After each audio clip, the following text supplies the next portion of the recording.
Le but de cette vidéo, ça va être de parler des variations de la fonction cube. La fonction cube, on a déjà eu l'occasion d'en parler dans les cours précédents, c'est la fonction qui a un nombre associé son cube, forcément. Donc, par exemple, si on cherche à calculer l'image de 2, f de 2, ça va être 2 au cube, ça va nous faire 8. F de 3, par exemple, ça va être 3 au cube, et ça va nous faire 27. Donc, on avait également représenté sa représentation graphique, et on peut remarquer, sur cette représentation graphique, que si on prend un premier nombre, qu'on regarde son image, donc si on prend u par exemple, qu'on regarde u au cube, et puis qu'on prend un autre nombre plus grand v, d'accord, avec u plus petit que v, et qu'on regarde son image, c'est-à-dire qu'on regarde v au cube, eh bien u au cube est plus petit que v au cube. Ça va avec le fait que notre fonction, elle monte, d'accord? On remarque que la courbe, elle monte, entre guillemets, tout le long, n'est-ce pas?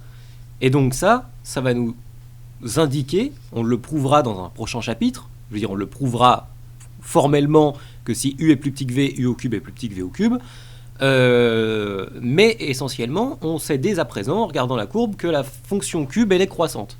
Alors si on regarde, pour se faire une idée, en fait, le tableau de valeurs qu'on avait fait pour tracer son graphique, on remarque qu'ici, on a des valeurs de plus en plus grandes, moins 2, moins 3, moins 2, moins 1, jusqu'à 0, 1, 2, 3, et que les cubes vont être bien de plus en plus grands. Ici, on commence à moins 27, moins 8, moins 1, donc de plus en plus grand, jusqu'à 0, 0, 125, 1, 8, 27. Donc ça nous dit bien, effectivement, enfin, ça nous confirme bien que la fonction cube, elle semble croissante. Donc la fonction cube est croissante sur R, et en d'autres termes, ça veut dire que si U et V sont des nombres réels, peu importe lesquels, donc appartiennent à R, sont des nombres réels, et que U est plus petit que V, alors U au cube est plus petit que V au cube. C'est essentiellement tout ce qu'il y a à savoir sur ces variations de la fonction cube.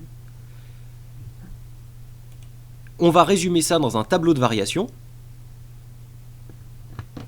avec une ligne pour les valeurs de x, de moins l'infini à plus l'infini, et les variations de x au cube, puisque la fonction cube est croissante sur R, ce sera simplement une simple flèche, comme ça, pour dire qu'elle est croissante, une flèche qui va vers le haut. Donc ce sera tout pour les variations de la fonction cube.